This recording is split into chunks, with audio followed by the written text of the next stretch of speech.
Solka, Ivy Masters Learning Center at ivymasters.com. And today we're going to look at Test 6, Section 1, number 42. 42 reads, based on the passages, one commonality in the stances Lincoln and Thoreau take towards abolitionism is that what? So, here are the passages. They usually agree or disagree. They actually usually disagree.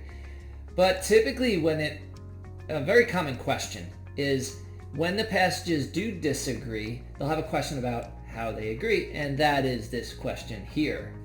So what I've done is I've cut and pasted the last paragraph of passage 1 and the last paragraph of passage 2, because as it turns out, in the respective passages, Lincoln does not mention abolitionism until the last paragraph, and neither does Thoreau.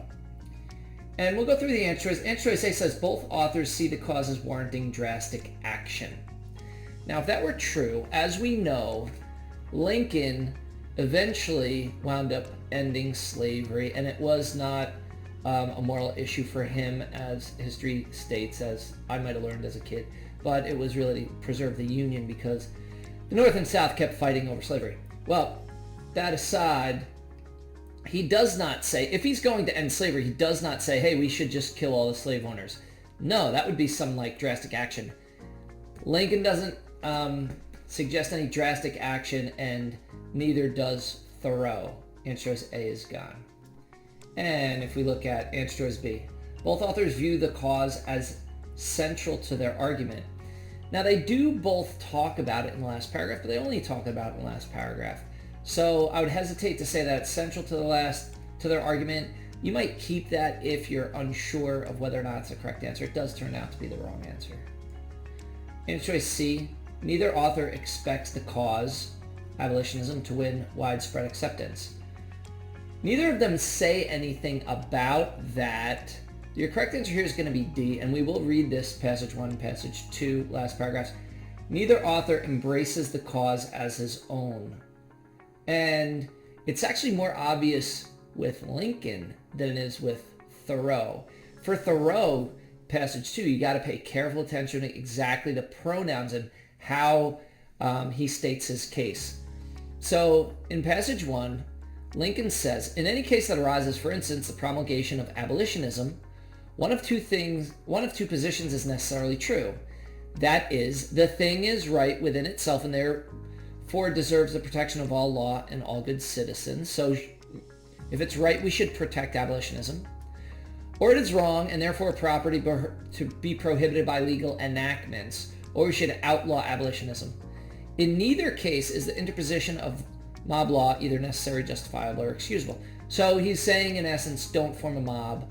The verdict's still out on whether or not abolitionism should be protected or should be outlawed, but don't form a mob.